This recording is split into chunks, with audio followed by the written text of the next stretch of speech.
कृष्णा भैया जिंदाबाद जिंदाबाद जिंदाबाद कृष्णा भैया जिंदाबाद जिंदाबाद जिंदाबाद जीतेंगे भाई जीतेंगे कृष्णा भैया जीतेंगे गौड़ पंचायत जिंदाबाद जिंदाबाद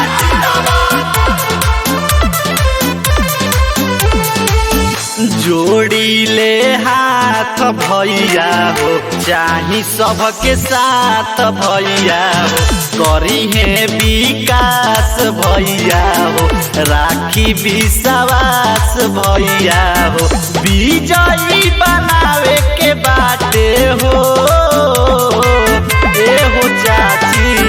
भैया कृष्णा के जितावे के बाटे मुखिया बनावे के बाटे हो गौड़ पंचायत चमकावे के बाटे मुखिया बनावे के बाटे हो कृष्णा भैया जिंदाबाद जिंदाबाद जिंदाबाद कृष्णा भैया जिंदाबाद जिंदाबाद जिंदाबाद जीतेंगे भाई जीतेंगे कृष्णा भैया जीतेंगे गौआ नगरिया पूरा करता सपोर्ट भैया कीमती बाई नहीं के दीही जा वोट भैया बन जाई रोड और नली नाला हो जाई पासन हो सभे लगौले बाटे सुन भैया नहीं पयासन हो ताज पहिरावे के बाटे हो ए हो चाची भैया कृष्णा के जितावे के बाटे मुखिया बनावे के बाटे हो गौड़ पंचायत चमकावे के बाटे मुखिया बनावे के बाटे हो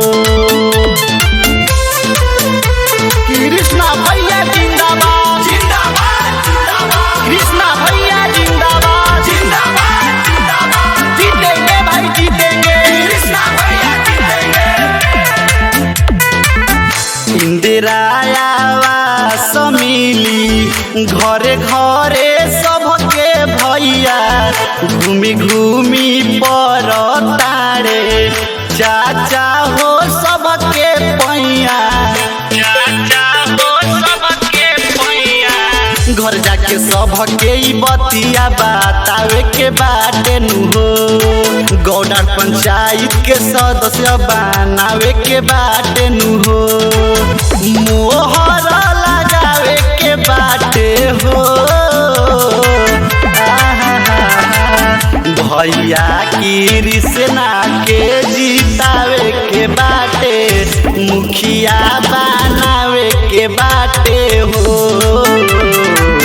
भैया कृष्णा के जितावे के बाटे मुखिया बनावे के बाटे हो।